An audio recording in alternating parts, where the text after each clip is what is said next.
আজি বীৰ লাচিত সেনা অসমে শিৱসাগৰ নগৰ সমিতিৰ উদ্যোগত 15 তাৰিখে এখন বিহু হোৱাৰ কথা আছিলে। বিহুখন ইতিমধ্যে বাতিল কৰা হৈছে। বিহুৰ বাবে যিখিনি আৰ্থিক অনুদান ৰাইজে আগবঢ়াইছিলে সেই অনুদান আমি সামৰিক বাহিনীলৈ ডিচি মহোদয়ৰ যোগেদি আমি দান কৰিম। আৰু এটা কথা স্পষ্ট, দেশৰ অখণ্ডতাৰ ক্ষেত্ৰত আৰু দেশৰ কাৰণে আমাক বহুত মানুহে কেতিয়াবা দেশদ্ৰোহী বুলি কয়। আজি আমি এটা কথা স্পষ্ট কৰি দিছোঁ, আমি জাতিক যিমান ভাল পাওঁ দেশকো আমি সিমানেই ভাল পাওঁ। আৰু দেশৰ ক্ষেত্ৰত কোনো ধৰণৰ আপোচ কৰা নহ'ব। আৰু এটা কথা স্পষ্ট, ভাৰতীয় সেনাসকলে যিটো ত্যাগ কৰিছে, যিখিনি ত্যাগ কৰিছে, ত্যাগক আমি শ্ৰদ্ধা জনাইছোঁ, আমি সেৱা জনাইছোঁ। আৰু পাকিস্তান 4 ভাগত বিভক্ত কৰি দিয়ক এই সুযোগতে। আৰু লগতে POK পাক অকুপাইড কাশ্মীৰ যাতে IOK হয়, ইণ্ডিয়ান অকুপাইড কাশ্মীৰ হয়, আমি তাৰ বাবে প্ৰাৰ্থনা জনাইছোঁ। আৰু অনাগত দিনত দেশৰ বাবে, জাতিৰ বাবে যিমান ত্যাগ কৰিব লাগে বীৰ লাচিত সেনা অসমৰ সৈনিক হিচাপে আমি কৰি যাম।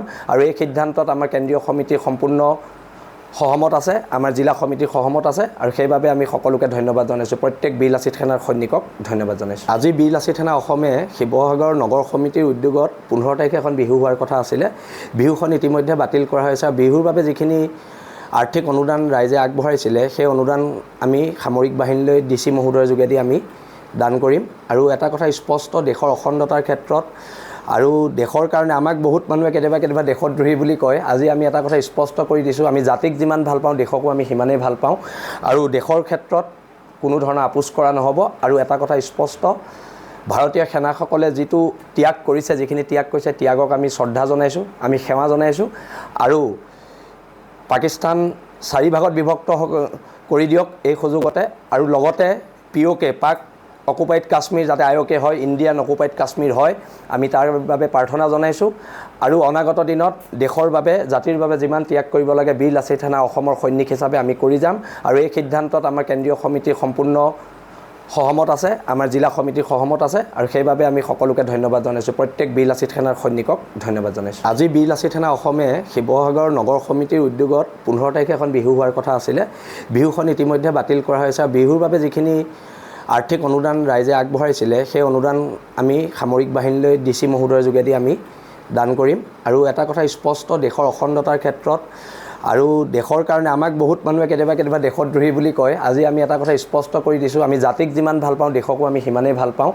আৰু দেশৰ ক্ষেত্ৰত কোনো ধৰণৰ আপোচ কৰা নহ'ব। আৰু এটা কথা স্পষ্ট, ভাৰতীয় সেনাসকলে যিটো ত্যাগ কৰিছে, যিখিনি ত্যাগ কৰিছে, ত্যাগক আমি শ্ৰদ্ধা জনাইছোঁ, আমি সেৱা জনাইছোঁ। আৰু পাকিস্তান 4 ভাগত বিভক্ত কৰি দিয়ক এই সুযোগতে। আৰু লগতে POK পাক অকুপাইড কাশ্মীৰ যাতে IOK হয়, ইণ্ডিয়ান অকুপাইড কাশ্মীৰ হয়, আমি তাৰ বাবে প্ৰাৰ্থনা জনাইছোঁ। আৰু অনাগত দিনত দেশৰ বাবে, জাতিৰ বাবে যিমান ত্যাগ কৰিব লাগে বীৰ লাচিত সেনা অসমৰ সৈনিক হিচাপে আমি কৰি যাম। আৰু এই সিদ্ধান্তত আমাৰ কেন্দ্ৰীয় সমিতিৰ সম্পূৰ্ণ সহমত আছে, আমাৰ জিলা সমিতিৰ সহমত আছে। আৰু সেইবাবে আমি সকলোকে ধন্যবাদ জনাইছোঁ, প্ৰত্যেক বীৰ লাচিত সেনাৰ সৈনিকক ধন্যবাদ জনাইছোঁ। যিকোনো খবৰৰ বাবে যোগাযোগ কৰক 7099017330 লগতে 7099017110 নম্বৰত।